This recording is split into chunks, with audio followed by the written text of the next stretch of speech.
Hello, and welcome to episode 39 of the Everyday Spirituality Podcast. I am Jim Hazelwood, your host.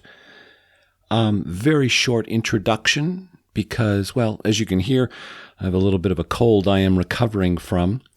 We're going to move into a series now of chapters from the book Everyday Spirituality, and this is the introduction to the book, which is a chapter in and of itself. And actually, what's been fascinating to me is the number of people who have said that the character in this chapter is the one they remember the most from reading the whole book. So we'll do that.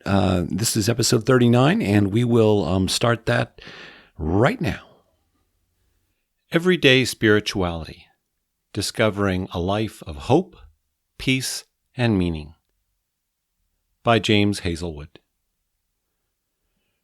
Read by the author. Introduction.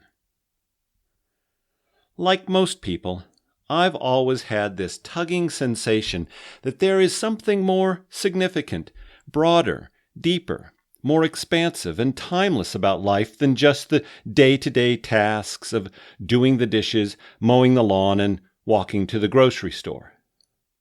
Some people call it God. Others call it the universe. Still others refer to it using a variety of mystery-based descriptive words. All these descriptions are inadequate, but they are our best attempts at illustrating an ultimate reality beyond the day-to-day. Somehow, I never found a way to connect, understand, or nourish a relationship with that sacred reality. For the sake of ease, I'm calling that God. I tried devotional books, explored meditation, downloaded prayer guides, and even dabbled with various apps. All these and many other tools were fine. Some worked for a while, and a few I still practice. But something was still missing. All these tools seemed to relegate God, or the quest for God, to a spirituality that was separate from my daily life. For almost 6 decades, I have struggled with and felt guilty about not being spiritual enough. As a pastor, I spoke with many people who longed for a spiritual practice. It was my job to advise them, coach them, and nourish their spirituality. I made suggestions, asked questions, and even preached sermons. I felt adrift. This all reminds me of the adage I heard years ago: we teach best what we most need to learn. Then, in 2017, while attending a talk by the author Rob Bell, I heard something that made me realize there is a different path. During a question and answer session before Rob's speech in Boston, Massachusetts, a young college student asked him what kind of spiritual practices he uses. After a long pause, he said, "You mean like surfing?" There was laughter in the audience of earnest seekers who had come to hear from this former pastor and now quasi-guru. While many laughed, I realized he was serious. I also realized that I have many spiritual practices that don't fall into the traditional categories. I swim, cycle, and hike. I also read and write and speak. My mind exploded with all the things I do in life that are indeed very much spiritual. This led me to a re-examination of spirituality, what it is, the times we relegate it to the corners of our life, and the other times when it becomes all about all of life. 6 months later, I felt called to write it all down. The idea was simple: a series of concise chapters on different aspects of ordinary everyday life. Each chapter would include a story from my own experience, along with some theological reflections and some encouragement. Inspiration abounded.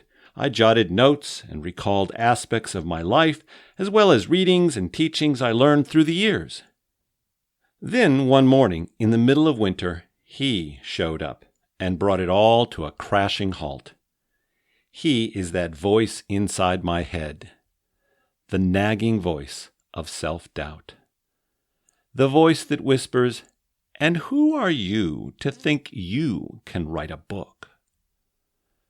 That voice can take 100 compliments and throw them out the door with just a few words. And I'm not sure he is a he, but I'll call him him. I've finally given him a name. Ernst. As in earnest. As in, you've got to earn every single thing in life, including grace. Ernst is a jerk and irritant in my mind and my soul. He tends to show up when things are going well. He is the ultimate party pooper. He can be conniving. Some of my women friends tell me that they have a similar voice. Perhaps they call her Ernestine. I don't know her, but I know my Ernst. When he showed up in the early stages of writing this book, it almost collapsed. Ernst was able to tap into every single one of my insecurities. He began by attacking my lifelong struggles with grammar, syntax, and spelling. He kept bringing up the memory of Mrs. McKinley, my 7th grade teacher, who posted all of our essays on the classroom bulletin board. Mine was right there in the center, covered in red ink with her corrections, and that big, fat, red C-. Ernst knows that memory well. He never lets me forget it. I nearly bagged this whole project. But it wouldn't go away. New topics and chapter titles kept bursting forth in my dreams, in my ruminations and readings. It was as if something inside me was pushing it all forward. Then the calendar year flipped to a new year, 2019. I would turn 60 this year. I realized I could no longer double that number and foresee my life continuing. When I turned 30, I could envision doubling it to 60. That was true at 40, and even at 50, I could imagine doubling it to 100. Or at least, well, close enough. But not now. Now it's real. Time is no longer my friend. I've got things I've always wanted to do, but have put them off because, well, I had time. So despite Ernst and his ever-present voice, I was going to get this book written. But I realized I couldn't do it all alone. I needed help. I got a coach, kind of a writing coach. Gary has a practice of working with people who want to write. We met online monthly for video chats. He became my cheerleader and encourager.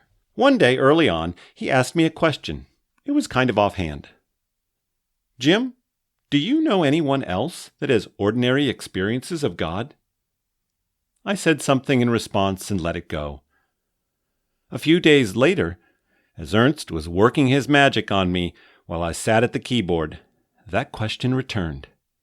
I decided to ask other people. What began as a few conversations then shifted to an email question sent to my email list.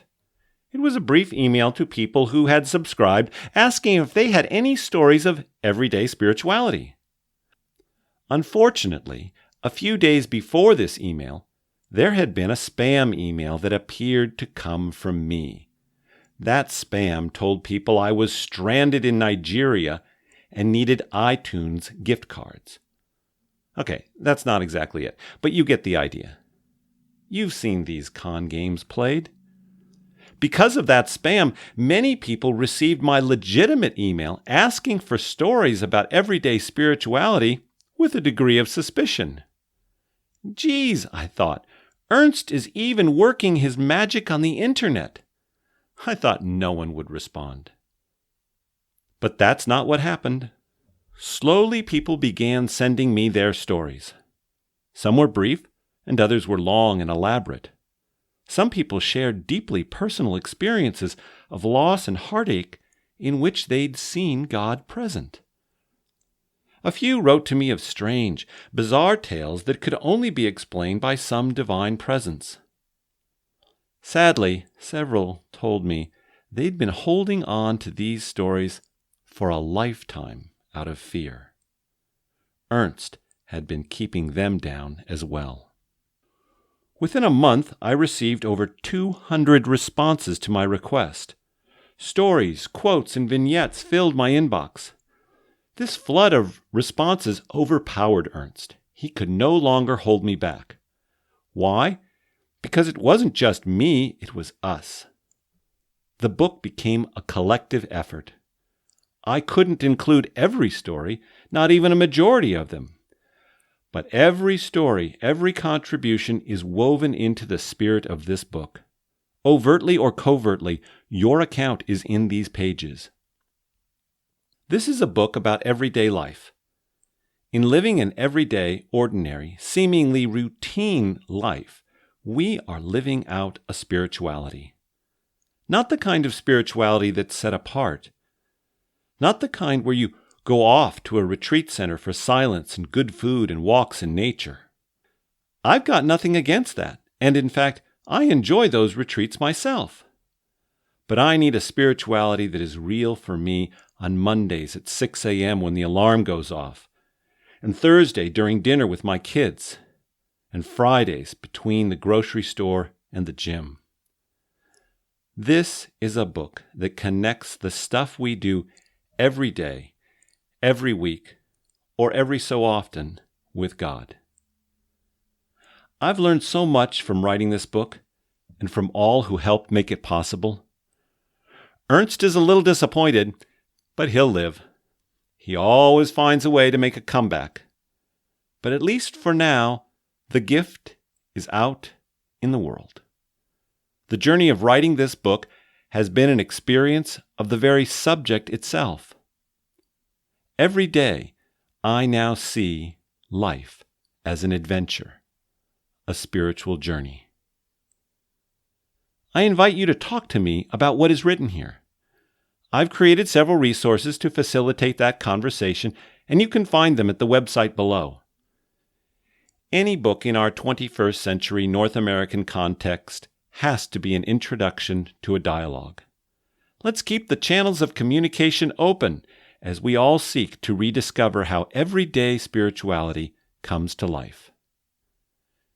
James Hazelwood, Summer 2019. www.jameshazelwood.net